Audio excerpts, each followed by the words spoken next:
বিশের বিশ্ব লড়াই কিন্তু জমে উঠেছে, অর্থাৎ টি-20 বিশ্বকাপ চলছে এবং অদ্ভুতভাবে সুপার এইটের প্রথম ম্যাচে দুর্মুষভাবে সূর্যকুমার যাদবের টিম ইন্ডিয়ার পর্যাস্ত হয়েছে।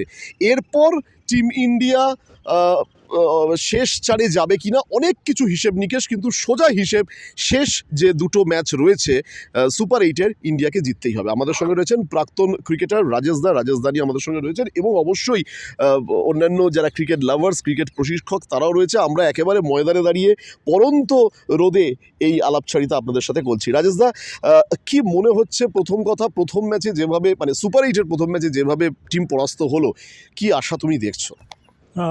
সুপার এইটে যেটা আগে একটু বলে নিই আমি, টসটা খুব একটা ফ্যাক্টর হয়ে গেছিলো। ইন্ডিয়া যদি টসে জিতে ব্যাটিং করতো তাহলে রেজাল্টটা হয়তো একটু অন্যরকম হতো। জিততো বলছি না, কিন্তু মার্জিন অফ ডিফিট অতটা হয়তো হতো না, একটা জেতার চান্স থাকতো হয়তো। তো এখন বাকি যে দুটো ম্যাচ আছে, ওয়েস্ট ইন্ডিজ আর জিম্বাবুয়ে, এটা ভালো মতো খেলে জিততে হবে। কারণ ওয়েস্ট ইন্ডিজও আমরা দেখলাম কালকে যেভাবে খেলেছে, ওয়েস্ট ইন্ডিজকেও খুব ছোট করে নেওয়া যাবে না।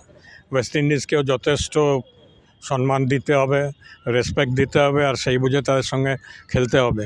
আর সবচেয়ে যেটা প্রবলেম হচ্ছে ইন্ডিয়ার ব্যাটিং লাইন আপটা, একসঙ্গে সবকটা ব্যাটসম্যান ফেল করছে।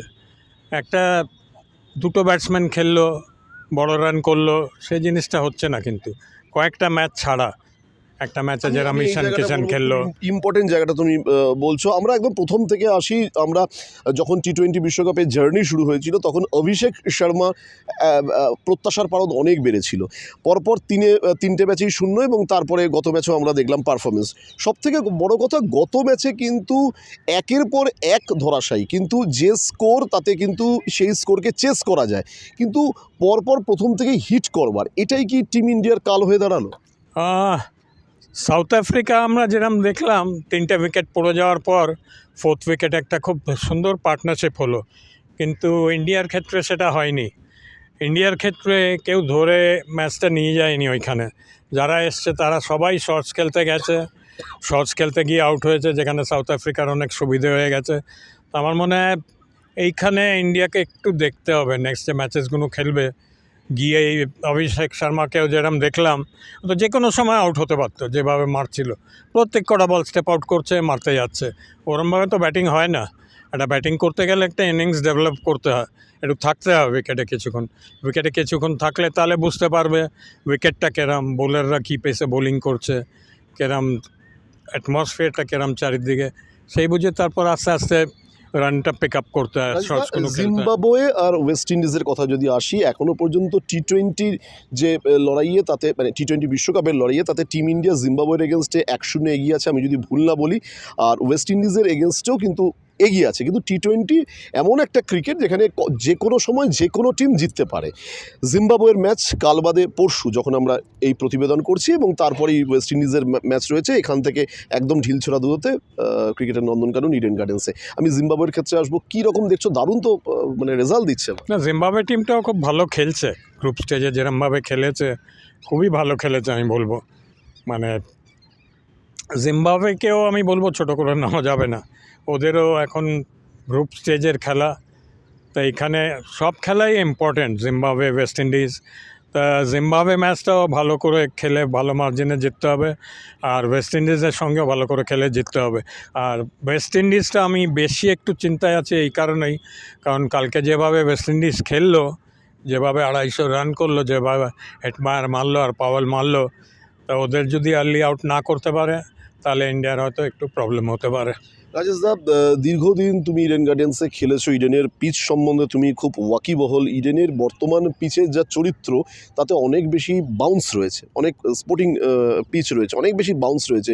সেই জায়গায় টিম ইন্ডিয়ার ক্ষেত্রে এটা কতটা গুরুত্বপূর্ণ factor?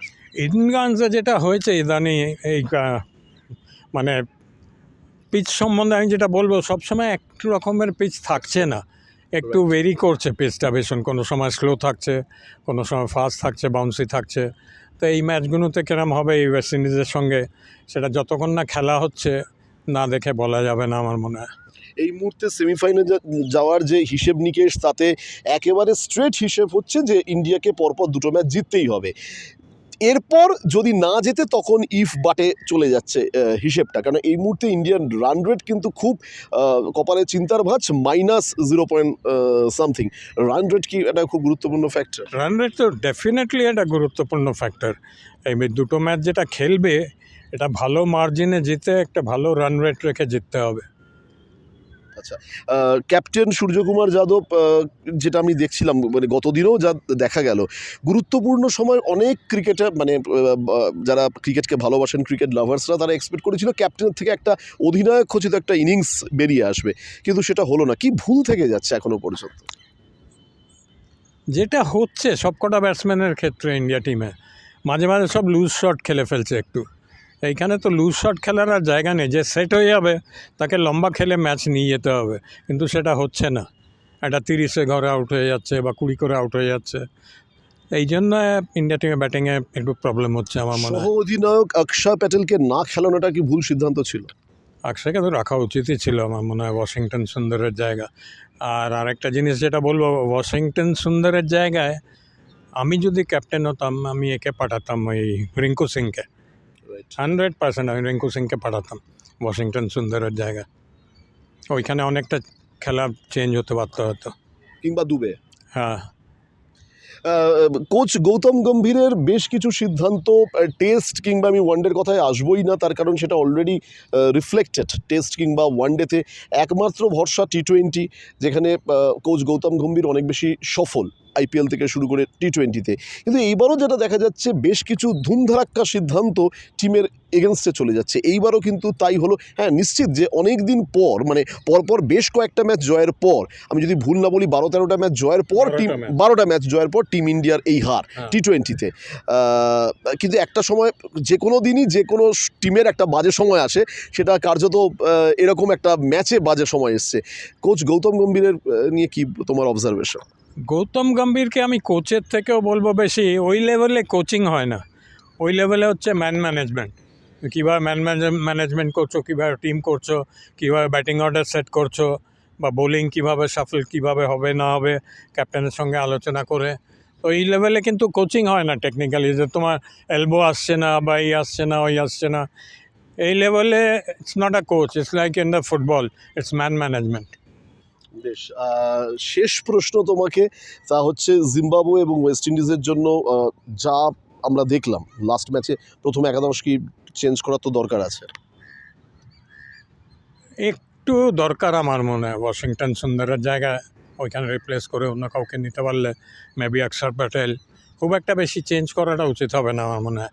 One change is enough, একটা চেঞ্জ করলে দ্যাট উইল বি এনাফ। বেশ, আমরা প্রাক্তন ক্রিকেটার রাজেশ দানির সাথে কথা বললাম ক্রিকেট নিয়ে আলোচনা এবং বিশ্ব লড়াই, অর্থাৎ টি20 বিশ্বকাপের লড়াই, এবং ভারত কোন জায়গায় দাঁড়িয়ে রয়েছে সেই জায়গায় দাঁড়িয়ে আমরা ময়দান চত্বর, ইডেন গার্ডেন্স থেকে ঢিলছোড়া দূরত্ব, পরন্ত রোদে আমরা এই আলোচনা চলছে। কিন্তু হ্যাঁ, টিম ইন্ডিয়ার এই মুহূর্তের যা অবস্থা, তাতে কিন্তু কাল যখন নতুন সূর্য উঠবে, আমরা আশা করব জিম্বাবুয়ের এগেনস্টে আবারও কিন্তু আগের ফর্মেই ব্যাট করবে টিম ইন্ডিয়া। তবে ক্রিকেট অনিশ্চিত, যখন খুশি যা কিছু ঘটতে পারে। তাহলে আমরা যারা ক্রিকেট লাভার্স কিংবা ভারতীয় সমর্থক, আমরা আশা করব পরপর দুটো ম্যাচই টিম ইন্ডিয়া জিতবে। ক্যামেরায় অর্ঘ্য ভাদুরীর সঙ্গে রাহুল গুপ্তের রিপোর্ট, দিশা শক্তি নিউজ, কলকাতা।